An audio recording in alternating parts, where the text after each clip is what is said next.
কি মন খারাপ? সময়টা ভালো যাচ্ছে না, দিনটা ভালো কাটছে না, দিনটা যেমনভাবে কাটা উচিত তেমনভাবে কাটছে না, কোনো কিছুই মনের মতো হচ্ছে না। তোমার মন খারাপের কারণ কি? তোমার মন খারাপের কারণ? তবে তার আগে বলে রাখি, তোমার মন খারাপের কারণ যদি তোমার রিলেশনশিপ, প্রেম, ভালোবাসা, পড়াশোনা, জব এগুলো হয়ে থাকে তাহলে বলো না। তার কারণ এগুলো তোমার মন খারাপের যোগ্যতা রাখে না। তোমার মন খারাপ যদি এগুলো বাদে অন্য কিছু হয়ে থাকে তাহলে সেটা গ্রহণযোগ্য, তাহলে সেটা হতে পারে। কিন্তু রিলেশনশিপ, প্রেম, ভালোবাসা এগুলো মন খারাপের কারণ কিভাবে হবে? আরে যে তোমার জীবনে 2 দিন আগে এসেছে 3 দিন পরে চলে গিয়েছে, সে তো একজন অতিথি। তাহলে সে তোমার মন খারাপের যোগ্যতা কিভাবে রাখে? এগুলো বাদেও অনেক মন খারাপের বিষয় থাকে। যেমন মানুষের হাতে যখন অঢেল সময় থাকে, অঢেল ফ্রি সময় থাকে, তখন মানুষ মন খারাপের শিকার হয়, তখন মানুষ মন খারাপ করে। তার কারণ মন খারাপ তো একটা চিন্তা, এটা একটা চিন্তা, আর চিন্তা করতে গেলে সময় লাগবে। সুতরাং তোমার জীবনে যদি অঢেল সময় থাকে তাহলে তোমার মন খারাপ হবে।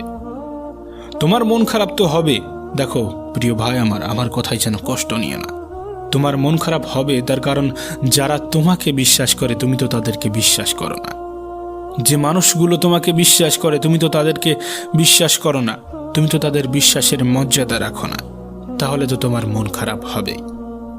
যে তোমার জীবনে মাত্র 2 দিন আগে এসেছে তুমি তাকে অন্ধের মতো বিশ্বাস করো, অথচ যারা তোমার জীবনে জন্ম থেকে আছে, তোমার প্রিয় বাবা মা, তুমি তাদেরকে বিশ্বাস করো না।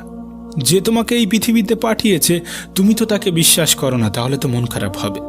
তুমি তো বিশ্বাস করো না যে তুমি একটা পরীক্ষার মধ্যে আছো, যে পরীক্ষাকে আমরা ধৈর্য বলে ডাকি, যে পরীক্ষাকে আমরা ধৈর্য নামে চিনি। তুমি তো এটা বিশ্বাস করো না। তুমি বিশ্বাস করো কাকে? না 2 দিন আগে আসা ওই ব্যক্তিটাকে, ওই মানুষটাকে। দেখো প্রিয় ভাই কষ্ট নিও না আমার কথায়। ফিরে আসো ওই সমস্ত রাস্তা থেকে, ফিরে আসো ওই সমস্ত পথ থেকে। ব্যস্ত রাখো নিজেকে, যতটা পারো ব্যস্ত রাখার চেষ্টা করো। এতটা ব্যস্ত রাখো যেন তোমার এই সমস্ত কিছু করার প্রয়োজন না পড়ে, যেন তোমার এই সমস্ত কিছু করার সময় না থাকে, যেন তোমার হাতে পর্যাপ্ত সময় না থাকে, ইভেন তোমার মন খারাপ করারও সময় না থাকে। আমি জানি না তোমার মন খারাপের কারণ কি, সেটা আদেও তোমার মন খারাপের যোগ্যতা রাখে কি না সেটাও জানি না। তবে এটুকু বলতে পারি, মন খারাপ এটা একটা চিন্তা, এটা একটা বিশ্বাস।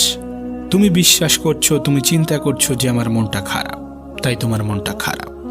পরক্ষণে তুমি যদি আবার এটা বিশ্বাস করতে শুরু করো, আজকের দিনটা কতই না সুন্দর, আজকের দিনটা কতই না সুন্দর, তাহলে তোমার মনটা আবার ভালো হয়ে যাবে। তোমার মন খারাপ করার কারণ কি? তুমি কেন মন খারাপ করতে যাবে?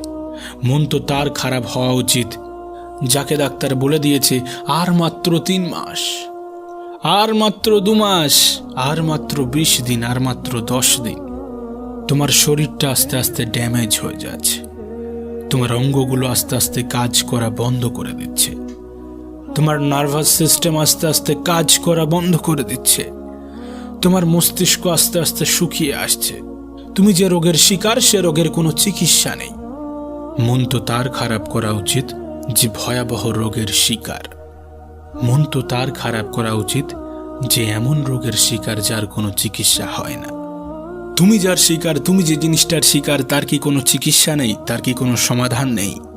যদি সমাধান থেকেই থাকে তাহলে তার জন্য মন কেন খারাপ করবে? প্রিয় ভাই কষ্ট নিয়েন না, আমার কথায় যেন কষ্ট নেবেন না। যদি কোনো কষ্টদায়ক কথা বলে থাকি তাহলে ক্ষমা করে দিও।